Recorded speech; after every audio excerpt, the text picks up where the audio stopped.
Hello, and thanks for joining us. Good evening. Here's the top stories across the northwest. To be faced with such a deadly threat and for it to be called as not a terror threat in the news, it just feels like another betrayal. The concerns of the community as a man's arrested for allegedly entering a busy mosque with an axe. We cannot be everywhere all the time. I wish we were. But we are increasing our patrols to offer security and reassurance to our Muslim communities.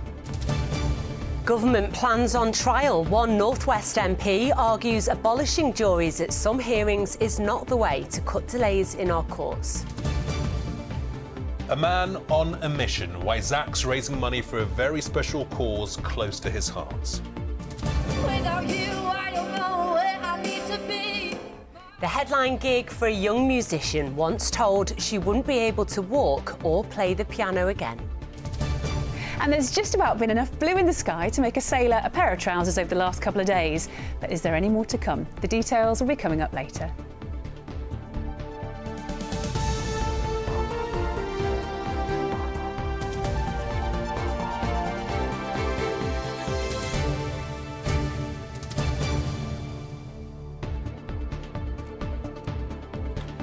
Well, first tonight, the concerns of the community after a man was arrested for allegedly entering a mosque carrying multiple weapons, including an axe. Huge numbers of people are said to have been inside Manchester Central Mosque for Ramadan prayers last night, but thankfully nobody was hurt. Well, the suspect was challenged by security guards and later arrested. Police are tonight searching for a second man. Well, religious leaders have told us they had asked for a police presence at the site during the holy month. Emma Sweeney is at the scene for us this evening. So, Emma, what more do we know about this?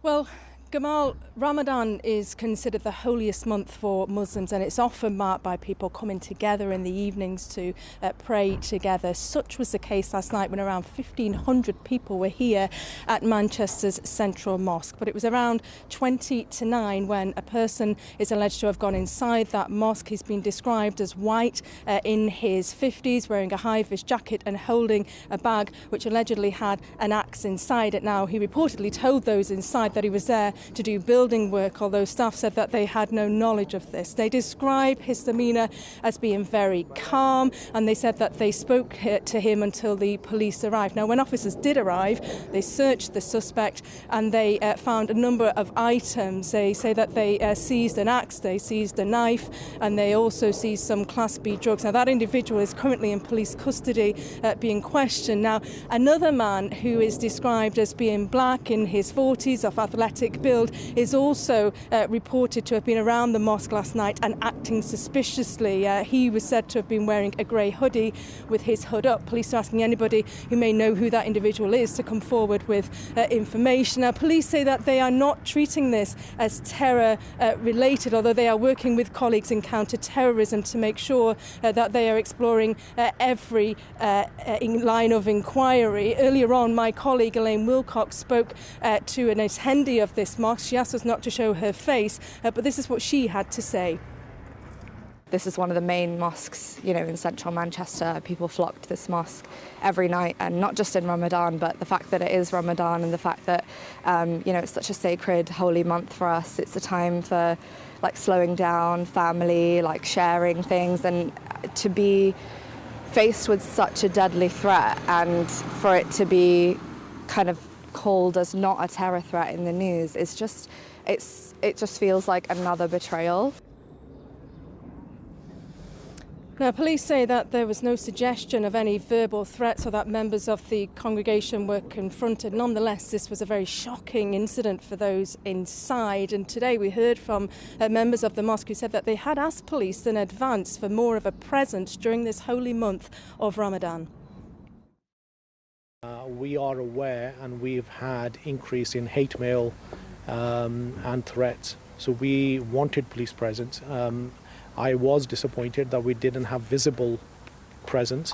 I stressed prior to the month of Ramadan that we needed police presence because the prayers go on till late at night, and we wanted police presence at that time, which was visible, which would act as a deterrent. Unfortunately, it wasn't visible until now. Well, there certainly is a big police presence here tonight. Earlier on, this is what the Assistant Chief Constable had to say. We do give places of worship increased attention during this period, as we do with all religious festivals. We cannot be everywhere all the time. I wish we were. But we are increasing our patrols to offer security and reassurance to our Muslim communities. Our officers will be on 12-hour shifts to facilitate this, certainly in the short term. Well, throughout today, a number of community members have been here to show their support. We've had people from the Jewish community. The Mayor of Greater Manchester was here a short time ago, as was the leader of Manchester City Council, Bev Craig, all here to show their solidarity. But no doubt that is reassuring to those here from the mosque, although those leaders from the mosque are telling the attendees to make sure that they travel in groups and make sure that they stay vigilant during this time. Okay, Emma in Manchester, many thanks indeed. Well, next tonight, a Liverpool MP has urged the government to rethink plans to abolish jury trials for all but the more serious cases. Yeah, today the reforms were laid before Parliament alongside other measures aimed at fixing a broken court system. Well, our political correspondent Leisha McNally is in Westminster for us. Leisha, just tell us what this is all about. Well, this is about tackling the huge problem of court backlogs. In the Crown Courts alone, there are 80,000 cases waiting to be heard, and that could rise to 200,000 by the year 2035. Of course, that means many victims left waiting for justice and defendants unable to clear their names. Now, the government has come up with a range of plans to try to tackle this problem, and they were laid before Parliament today. Number one is lifting the cap on court sitting days. That means they will be funded to hear as many cases as possible. Second is a big shift towards digitisation, so things like broken printers and lost paperwork don't cause delays. And these plans include exploring how AI can save time by writing transcripts and summaries. But third and most controversial is the plan to scrap jury trials for all but the more serious cases. Now, these changes come with a funding boost and altogether represent a pretty radical shake-up of the system, but it's one that those working in say is long overdue. The criminal justice system has been underfunded for very many years. There are delays and problems of all sorts in the system, and what we really need is a properly funded criminal justice system that works for everyone, whether that's victims, witnesses or people who are facing charges before the courts. There are delays in prisoners being brought to courts on a daily basis all over the country. I'm afraid delay is the phrase at the moment. But while there is a general agreement on the problem, there isn't on the solution, particularly on those aspects surrounding reducing jury trials. The lawyer we heard from there, he's against the plans, and so too are a dozen North West MPs. One told me she is prepared to rebel against the government if it comes to a vote. To be judged by your peer is a fundamental aspect of our judicial system, and I think it needs to continue. The Minister himself said in his 2017 Lammy review that, a jury system was very beneficial, particularly for black and diverse communities, and so he should stick to what he said in 2017. Now remember, that is a Labour MP calling out a Labour minister, and she's not alone in her views. It could be some weeks before we hear these reforms debated and voted on in Parliament. That's when we'll see the sheer scale of opposition. But the government has faced these rebellions before, and it's lost some of them, perhaps most memorably the attempts to cut the welfare bill. But ministers say that justice is too slow, and they seem pretty determined to get this one through. And Leisha, let's move on now to the Gorton and Denton by-election. It's nearly upon us, and it's still being hotly contested, isn't it? That's right. Polls open at 7 a.m. tomorrow, and I wouldn't bet a single penny on the outcome of this race. It's shaping up to be one of the most hard-to-call by-elections in recent political history, and that includes Runcorn and Helsby last year, which was famously won by just 6 votes. Labour are fighting to hang on to a traditional seat at a time when the Prime Minister is under significant pressure and having to own his decision to block the Greater Manchester Mayor, Andy Burnham, from standing. Then you've got Reform UK and the Green Party fighting hard to get what would be their first Greater Manchester MP. If they fail, it calls into question both parties' claims that they can be a serious political force down here in Westminster. And all in all, there are 11 candidates battling it out, bombarding the people of Gorton and Denton with leaflets and political visits. It has been a fierce fight, one whose outcome could reshape British politics. All in all, many reasons to watch very closely in the early hours of Friday morning when we find out who will be the North West's newest MP. Let's see what happens. Leisha in Westminster for now. Thank you. And here are the 11 candidates standing in the Gorton and Denton by-election. Voting takes place tomorrow. In other news today, and Chorley MP and Common Speaker Sir Lindsay Hoyle has said it was he who passed information to police about Peter Mandelson ahead of his arrest. The Labour peers said claims he was planning to leave the country were baseless. Lord Mandelson was arrested on Monday on suspicion of misconduct in public office and later bailed. He's been accused of passing sensitive information to disgraced financier Jeffrey Epstein when he was business secretary. I'd like to confirm that upon receipt of information that I felt it was relevant, I passed this on to the Metropolitan Police in good faith, as is my duty and responsibility. It is regrettable this rapidly ended in the media. Defence workers from Lancashire have gone to Downing Street to call on the government to secure the future of their industry. Workers from BAE's Samlesbury and Wharton sites warn that their jobs are being put at risk. They say an increase in defence spending was promised last autumn, which has been postponed several times. To us, it's a no-brainer to support British factories, make high-quality products. You know, all we're asking is that the 30 aircraft from the original Tranche of Typhoons back in the early noughties is replaced by brand new Tranche 5 aircraft. The Germans, Italians and Spanish have all committed to the same thing. We're just asking the British government to follow suit, support our factories, support our workers and make sure the RAF have a brand new fleet of Typhoon aircraft. Bus drivers on the Isle of Man have staged a 10-day walkout in a row over pay and working conditions. Members of the Unite Union will strike until next Monday. A reduced timetable is running and minibuses providing services for Manx Care are not affected. The Department for Infrastructure says it's still in talks with Unite over the disputes. Merseyrail users have been able to tap and go using bank cards, smartphones and watches from all stations for the first time today. Passengers can now use platform validators and ticketing gates at the start and end of each journey using the same device or card each time. The new technology replaces most paper tickets and calculates the appropriate fare at the time of travel. And more than a third of children didn't know the red squirrel lives in the UK, according to a new survey. The endangered species is found in Formby and in the Lake District. Campaigners are now calling for a red squirrel emoji to be created to help raise awareness. Well, that would be nice, wouldn't it? Wouldn't it just? Now, regular Granada Reports viewers may recognise our next guest, Zach Kerr. We've featured his work to get more fully accessible toilets many times over the years with his Changing Places campaign. Yeah, well, today we've been chatting to Zach about his brand new mission. He's hosting a special fundraising football match in aid of the North West Ambulance Service charity, a cause that's very close to his heart. He credits the emergency responders with saving his mum's life after she recently had a heart attack, and he's hoping all money raised will help fund crucial equipment and support services. Well, Zach came in to chat to me a little earlier and started by telling me about his charity match.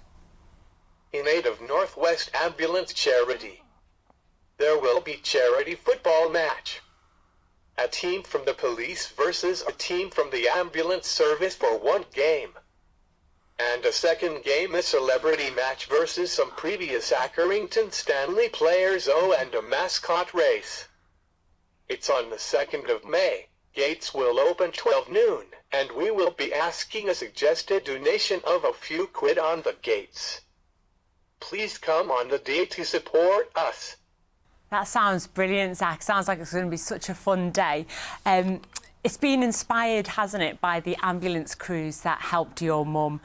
They're unsung heroes, aren't they? It's inspired by the help the ambulance crews gave to my mum and to me when I need them. They really are the unsung heroes. And how is your mum doing now, Zach? Is she on the mend? She has good days and bad days, but getting better by day. She is also helping me organize the fundraiser. My mum was 49 at the time, usually fit and well, doesn't smoke or drink, and lives fairly healthy lifestyle. One day she went to work as usual and started with severe chest pains. After seeking advice, an ambulance was called. A heart attack was the very last thing anyone thought. She is lucky to be alive. She is recovering well. Has not returned to work as yet, but is getting better. And I'm so glad she is still with us. I love my mum. Oh, she must be so proud of you for everything you're trying to achieve here. How can people get involved if they want to? Community spirit does mean a lot to me. I've lived here all my life, and I do like to engage. More so now that I'm honorary freeman of the borough. Community have supported me personally so much over the years when I've been unwell or on previous fundraisers. What a great way for everyone to engage with each other. Let's all have a great day for a great cause. And Zach, you mentioned that you're a freeman of Hyndburn. How does that feel? I enjoy being a freeman of Hyndburn. I feel amazing and proud of myself. And how much do you hope that you'll manage to raise from putting this on? 10,000. £10,000. And that would make such a difference, wouldn't it? Yes. Well, listen, Zach, it's been an absolute pleasure to have you in here today. I'm so glad that your mum's on the mend, and we wish you all the luck in the world with your football match. Thank you. It's going to be a great day, I'm sure. Right, you're watching Granada Report, still to come in the programme this Wednesday evening. Without you, I don't know where I need to be. Musician once told she wouldn't be able to walk or play the piano again. And low pressure tends to dominate our weather for the remainder of meteorological winter. Find out what that means for the forecast for the next few days in the weather forecast in a few minutes. Time now for a look at what's to come on the ITV Evening News. Up next, here's Mary. Coming up on the programme, the Commons Speaker, Sir Lindsay Hoyle, says he was the one who passed information to the police about Peter Mandelson being a flight risk. Mandelson claimed it was a baseless suggestion that he might flee the country. Energy bills will be cut from April, but is it by as much as the Chancellor had promised? And the swimmer who's winning gold medals in the pool well into his 80s. But do join me for those stories and more at 6:30. There you go, there's hope for you yet, Gamal. Right, to sport now, and Everton's new stadium will host England's Lionesses later this year. England women will play their World Cup qualifier against Ukraine at Hill Dickinson Stadium on June the 9th. They'll become the first England team to play at the venue. There was a very special guest at last night's championship match between Preston North End and Swansea City. America rapper and singer Snoop Dogg attended his first match since buying a stake in Swansea. After a rapturous welcome before the game in South Wales, Preston almost spoiled the party. Daniel Jebison's first half goal was all that separated the two sides until Swansea snatched an equaliser in the 95th minute. It finished 1-1. Now, the curtain may have come down on the Winter Olympics, but we're now just days away from the start of the Winter Paralympics, which will take place at those same stunning venues across northern Italy. And that means it's time for Britain's most decorated Winter Paralympian to try to add to her medal collection. Macclesfield's Menna Fitzpatrick already has 6 to her name, and she's not finished yet. Michael reports. She is quite simply our greatest Winter Paralympian. Menna Fitzpatrick boasts 1 gold, 3 silver and 2 bronze medals, but her hopes of adding to that collection have been hampered by a string of injuries. Just getting to Italy is one of her greatest victories. Do you know what? I'm really excited to go out to the Milan Cortina Games. It's been a rocky couple of years with some injuries, and had one race back and then got injured again, and lots of rehab and lots of gym stuff. So really excited to actually be going to these games. Yeah, I have no idea what's possible at the moment, but we're going to go out there and give it our all and have no regrets at the end of it. Menna, who's from Macclesfield, was born with a vision impairment. She has no sight in her left eye and 5% vision in her right.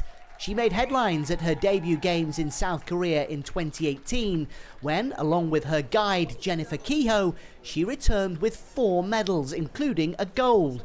Her achievements were recognised by the Queen with an MBE. 4 years later, she claimed a silver and a bronze in Beijing, but with no visiting fans due to COVID restrictions, her family had to watch from back home. Yeah! But not this time. I think there's about 10 of them coming out from my friends and family, so they're going to be in there roaring in the crowds, but I know everyone back home in Macclesfield and across Cheshire and everything like that will be there cheering me on. Great Britain's already enjoyed its most successful ever Winter Olympics. Bolton's Hugh Nightingale winning one of 3 gold medals in Italy. Now the 22-strong para team featuring Menna and guide Katie Guest is ready for its moment in the spotlight. The coverage that these guys get now, games on games, is absolutely fantastic. It does raise that profile. It maybe adds a little bit of pressure, but it also means that there's a real opportunity here for these athletes to go out, do what they do week in, week out, deliver fantastic performances, but do it in front of a much bigger audience. So as she heads into her 3rd Winter Paralympics, has this inspirational alpine racer allowed herself to dream of yet more medals? Everyone's got that fire within them that is just waiting to come out. But I think I'm one of those, if I picture it, I might jinx it. So I try not to and focus on the journey and the process that will hopefully end in that outcome. But yeah, we go and do our best and see what happens. After years of injuries, Menna's had a mountain to climb just to get to these games. Now, she just needs to ski down it. Mike Hall, ITV News. Good luck to Menna and all our Paralympians. Next, the inspiring story of the singer-songwriter from Clitheroe who suffered a stroke when she was just 17. Lauren Jean had a devastating blood clot on her brain while on holiday in Spain. Doctors at the time told her she wouldn't be able to walk or play the piano again. We are glad to say, after defying the odds, she is stronger than ever and is now planning a headline gig in Manchester. Elaine Wilcox has been to meet her. This is it. This is the Copper Bar. Yes. Band on the Wall. Yes. And you're headlining. I am.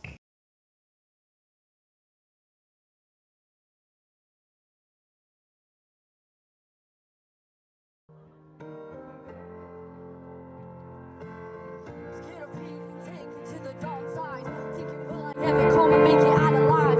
On my knees, reaching out in need of help. On my own now, I know I don't have anybody else. Really good, high quality videos. Yeah. Mrs. D, I used to admire her every single morning. I've never ever seen a piano player like her. Every Tuesday I used to go to her house, she'd make me a hot Vimto and we'd sit behind the piano for 2 hours. And how would you describe your music? Emotional. Music to me is just like, it's like my therapy. It's like, I've even written a song called Therapy.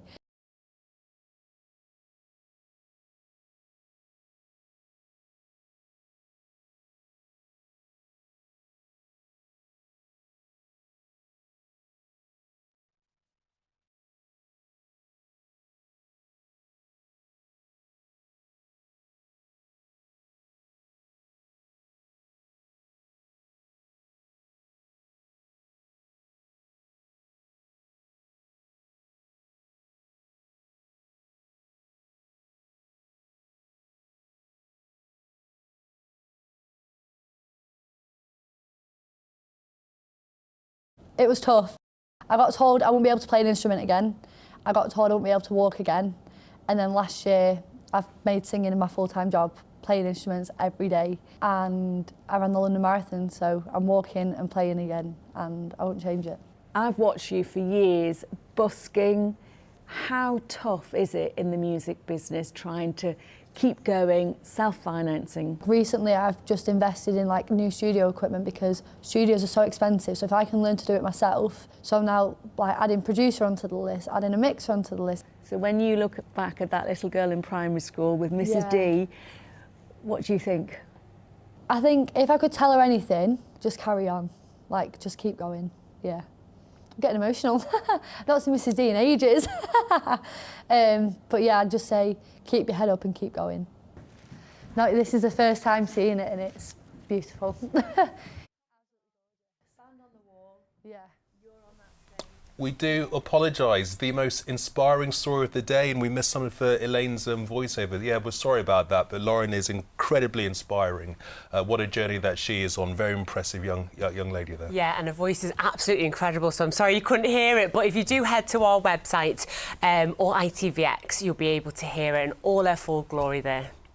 It has been feeling decidedly balmy compared to the last few weeks. Is a mild weather here to stay? Here's Joe with the forecast.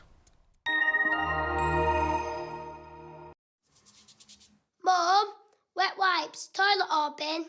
Bin. Why? United Utilities sponsors ITV Granada weather. Hello again. It's certainly been nice to see a little bit of sunshine around this week, but the outlook remains unsettled for the whole of the UK. And here in the northwest, the next couple of days will at times be rather breezy. Temperatures are above average, so it's feeling pretty mild. But by the weekend, it remains unsettled and there will be a couple of spells of heavy rain with fresh winds at times. Low pressure dominates. A cold front went through today, briefly feeling a little fresher tomorrow as rain moves in from the west on the next system. And into the weekend, low pressure continues to dominate for the most part, so it will be quite unsettled with spells of showery rain. In general, temperatures remain just above average, and certainly as we head into this evening, pretty mild out there. Bits and pieces of showery rain over the next few hours. Quite a fresh breeze for western coast around the Isle of Man, exposed headlands, and also up on higher ground in the Lake District, the Cumbrian Fells, through tonight. A really mild night to come though, 9 or 10 degrees, so no danger of frost or ice, with a few showers to start the day tomorrow. Largely cloudy skies, bits and pieces of low cloud and mistiness as well. The sun will be up at 7:07. It sets tomorrow evening at 5:42. Potentially dry to start with, but there will be some outbreaks of showery rain through the middle part of the morning, and then from the west something more organised moving in. A band of rain that will be heavy at times by the time we get to the middle part of tomorrow afternoon. Factor in those rather fresh and quite strong for western coast southwesterly winds, and it won't feel quite as mild as today, although temperatures on paper are well above average for the time of year. See you again. Cleaned up well. United Utilities sponsors ITV Granada weather. Joe, thank you, and that is all we've got time for on tonight's Granada Reports. I'll be back with a late update after news at 10. Hope you can join us. Until then, from all of us here, have a lovely evening and thanks for watching. Bye-bye.